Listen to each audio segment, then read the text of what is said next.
COGFA was a little over $1 billion. Gombe was a little like $1.4 billion. I know it's just the first hearing, but is it good news, bad news?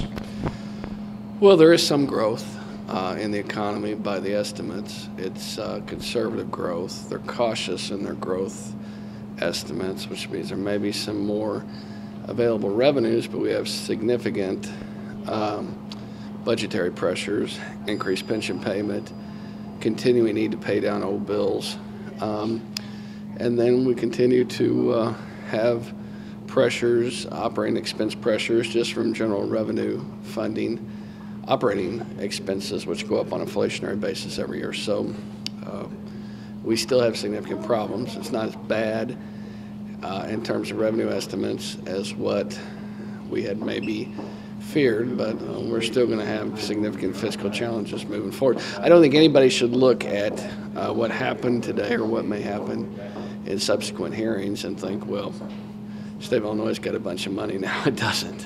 I don't want to say like you don't believe COGFA or you don't believe the governor's office, but are you confident? Do you think that $1.4 billion or $1 billion in revenue growth is an actual real number? Well, the pension payment's going to go up $1 billion this year, so even if they're right, there's no additional money. So there's going to be continued pressures, and so we're having another hearing. We're going to look at the numbers they presented. We have significant reading material to look at and go through each and every item, look at their assumptions, and look and see what they did, and try to come up with an agreed bipartisan revenue estimate for the next fiscal year. What is the message that the governor should take away from this? The reality of the situation is the state continues to suffer from a significant fiscal crisis, a significant economic crisis. We need to deal with reality. He needs to be straightforward with the people of the state of Illinois.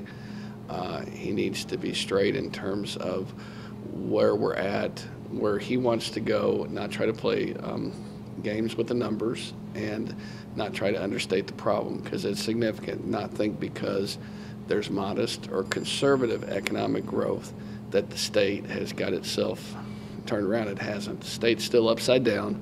There's still more work to be done. And maybe we'll have enough breathing room to make the pension payment for another year, but that's about all I could say from that. How complicated does it get going forward? The temporary tax increase is set to expire. Well, that's Illinois' fiscal cliff. When the temporary tax increase begins to expire, not in its entirety, but portions of it begin to expire, then Illinois reaches its fiscal cliff, where it will have a $5 billion impact the first year that the temporary tax goes away.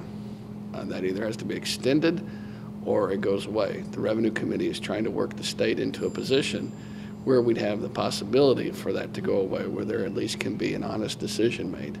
Well, given that, I mean, you still got a big hole to fill in order to get to a point where the state could withstand a $5 billion hit to revenues.